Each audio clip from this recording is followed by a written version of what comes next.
Hey, it's 7 o'clock on a Tuesday night, and that's what I be but here with you.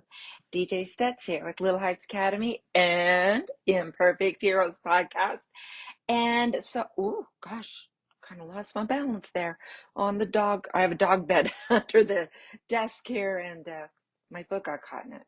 Anyway, I am just really excited about today's topic.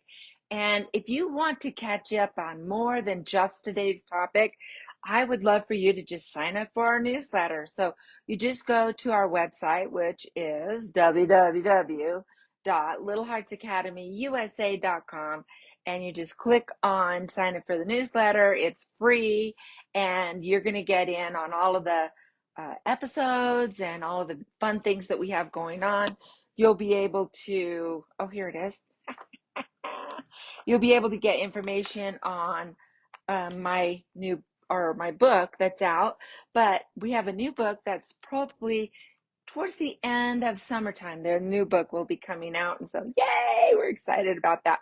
So all of the good things that are going on with Little Hearts Academy and with the podcast, it's all going to be there in the newsletter. And so if you want to get up on all of that, just go click sign up, free, fun. Okay, this week is like so kind of exciting for me because we are talking about these picky eaters and kids who just won't eat. And it's kind of more of an issue than you might think. I mean, we all deal with picky eaters, you know. I'm not going to eat anything that is green, or there's certain textures that they don't like, or whatever. And we can deal with those things. But then we can get some bigger problems where there's maybe only 2 or 3 items that your child will eat at all.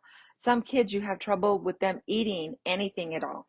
So I have one niece that when she was little, she did not, we couldn't get her to eat. And it was kind of scary for my brother and his wife. And here's this adorable little girl. Oh, now I get the hiccups. Why not? Sure.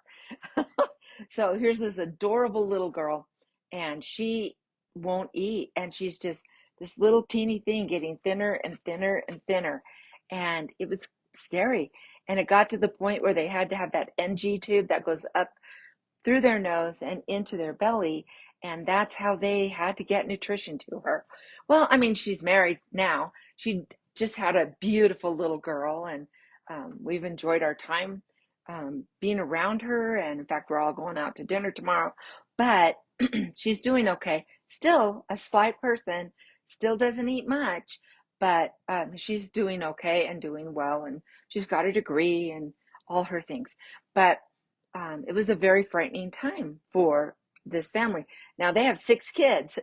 Woohoo! And the other 5 didn't have a problem. Just this one child chose not to eat. And so what a big issue that is. And then I've got another niece who's an adult, or it's a nephew, I guess, that has a child, same problem, that his little girl just isn't eating. And so they are going to, it's called I think a food therapist or an eating therapist. And so they're using that to try and help get their little girl to start moving on and eating. And then it's funny, I was talking with a client just today, and he was talking about struggling with getting his little boy to eat. And it wasn't as dramatic as, these nieces and nephews and what they were trying to do. But it's interesting that that's a common topic that is around there. It's a common topic with some of the people that I wind up talking with and coaching. And so, we really want to be aware and be sensitive.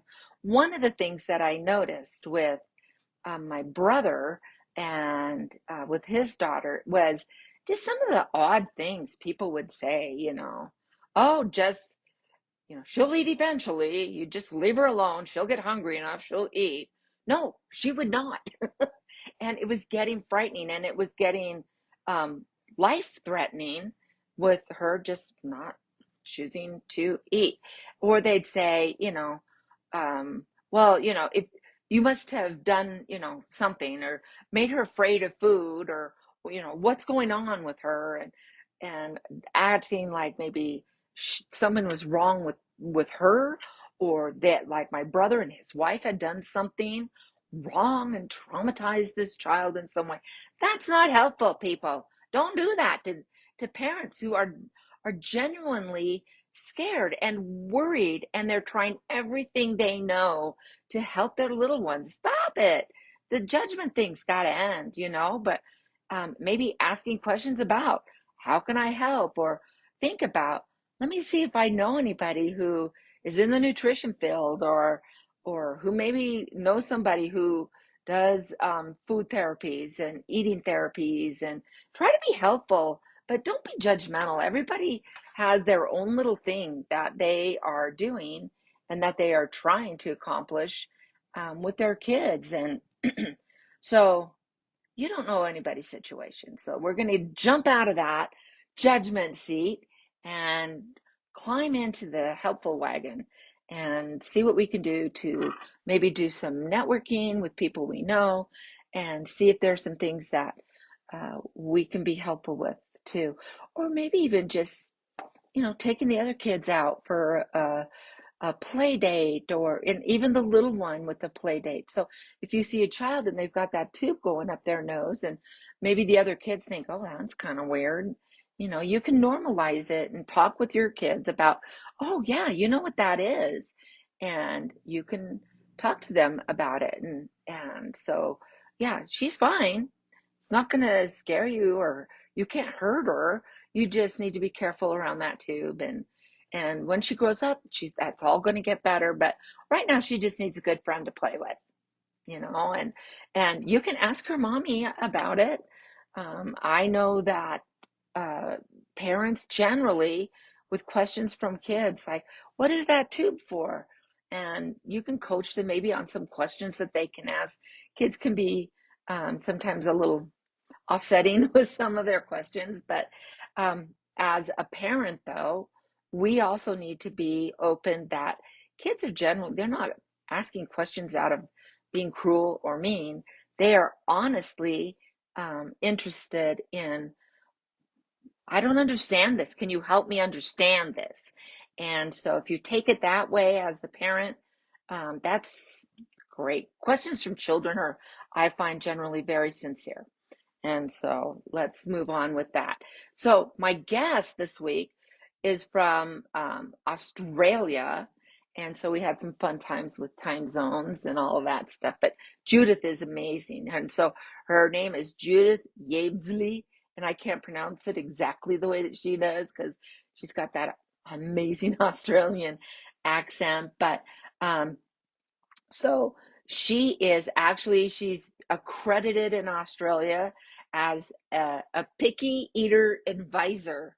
Isn't that fun? I mean, to have that accreditation. I'm sure we have a different name here in the US, but in Australia, it's picky eater advisor. But she really does advocate on giving that balanced approach to children who are struggling with eating, and managing with the giving choices without being a dictator, offering suggestions, and introducing new foods to kids as they're young, early on. So much of life, isn't it interesting how so much of life, the earlier you can get started on these things, um, the easier it is. Yeah, isn't that fun? But one of the things that she suggested too is that when we buy the store, Gerber or whatever, I don't know what the brands are out there anymore, but when you buy those, they're first off, they use sweet things to get kids to eat. So even though you may buy a meat product, right?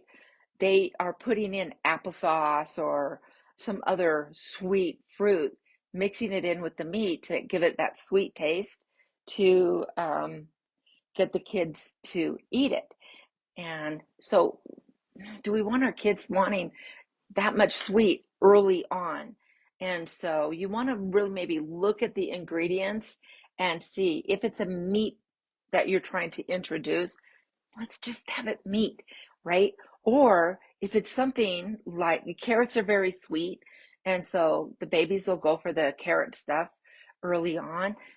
And if it's something like another vegetable that tends to not be quite as sweet, maybe let's think broccoli or I'm not, we talked about it all in the podcast, but some of those vegetables that tend to not be quite as sweet, they will mix in another sweet fruit to go with it so that the kids will eat it. But then we're training our kids then to be kind of addicted to that sweetness. And so that's what they'll expect. And so when you start feeding them regular stuff, you've got to mix it in with the applesauce, or, when you're starting in with the rice cereals or some of the other cereals to kind of bond things together. And their bodies are starting to get used to things that will stay in their stomach longer. You've got to mix in other things to give it that sweetness so they'll eat it. And so we want to kind of avoid that. And so we talked about how to look in at the ingredients too. Another thing is that they'll get used to this, always the same consistency. They have these machines and they pump it out, and it's always the same, no matter what type of food it is. And so the kids get used to this consistency. And so when you start introducing them to things that have a different consistency, sometimes children will reject it because it's not a consistency that they are used to. And so that's another thing, that if you're making your own, if you're putting it in a blender or some kind of food processor that'll mush it up, it's not all going to be the same consistency. There's going to be little chunks here and there of varying sizes, and so that's really good for the baby to kind of mess around with in their tongue, and play with it. But it also helps them to get used to things that have different textures, and so they don't get so caught up on the textures of things. So many times, well, look at you as an adult. Are there things that you don't like to eat? And it's not necessarily the flavor, it's the texture that you don't like. A lot of people I know that don't like, say, bananas. They don't like the texture of it going down, or certain different foods from different ethnicities is, well, it doesn't feel right in my mouth. It doesn't feel right going down. Sometimes it's just the taste, and that's okay too. But as we're letting our children experience different foods and different textures, if you try that, fairly, I mean, not in the first week or three, right? But when it's age appropriate for them to start introducing foods beyond formula or mom's milk, and start introducing it with soft foods first, but we want to start engaging them with foods that have those different textures, and then they might be able to enjoy and not back away from those early foods, and they'll start developing a bigger curiosity with food, and will start eating more things. So there's kind of some things that we can do, and that we talked about a lot in the podcast. And so it's kind of fun to talk about.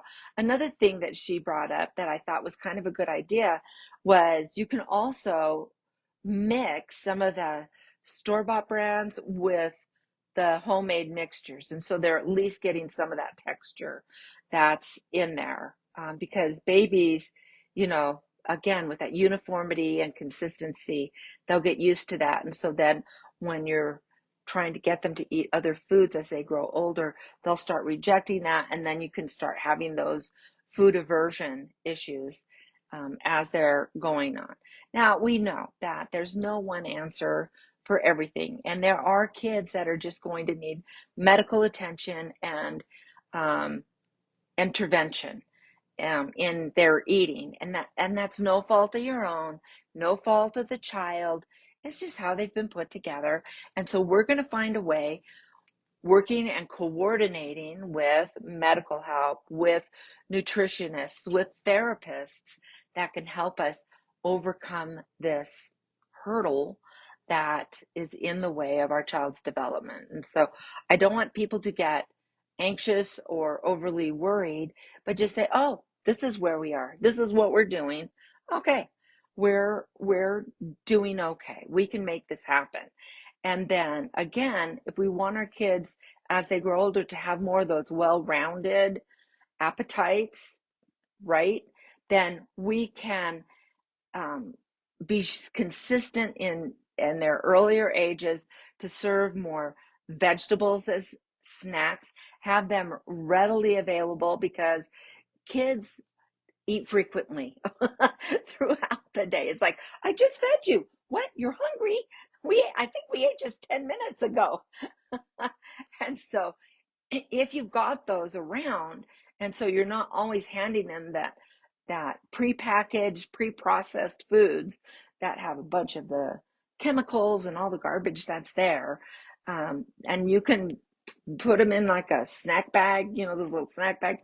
And they have so many things now that if you don't want to use the plastics and stuff, there are so many things, reusable Ziplocs. They've got all kinds of things that you can use to store snacks in, keep them in a place the kids can reach in and get them. If you put them in some of the things that are lower in the fridge, that they can get on their own as they get taller and able to reach in. And then when they're younger, you're able to control what they're getting. But that's what's available to them. Then that's generally what they'll start using.